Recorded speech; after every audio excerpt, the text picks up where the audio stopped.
Hi everyone, Heather here.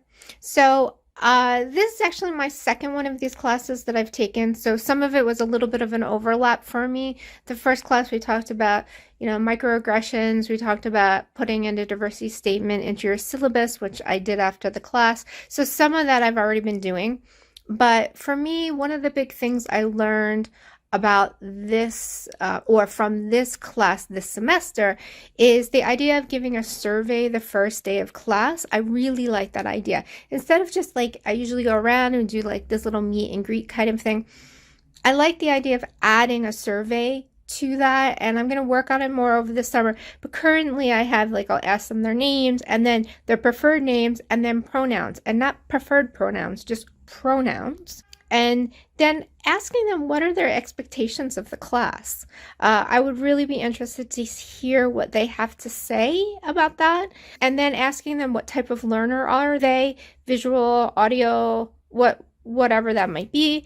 And then also asking them, is there anything that I can provide you with that would help you in the class? That could be something like closed captionings, recordings, and such and such. And then also having students, I'll give a various a couple of different times I can hold my office hours, and having them circle the one or two that they feel would be best for them, I think would also be helpful, because that way I can kind of group students together maybe, and I could see maybe they don't have to be the same time every week. Maybe one week they're Tuesday and the next week they're Thursday kind of thing, so that I can kind of circle around and get to everybody to their preferred time. And then, of course, offer office hours, additional office hours, which I already do if they email me and want to meet with me.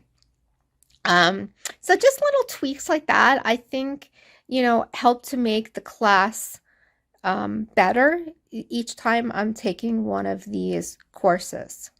I think even though I learned prior to this class about microaggressions, I still find that maybe one of the most challenging aspects of teaching, because if I hear it, I can address it.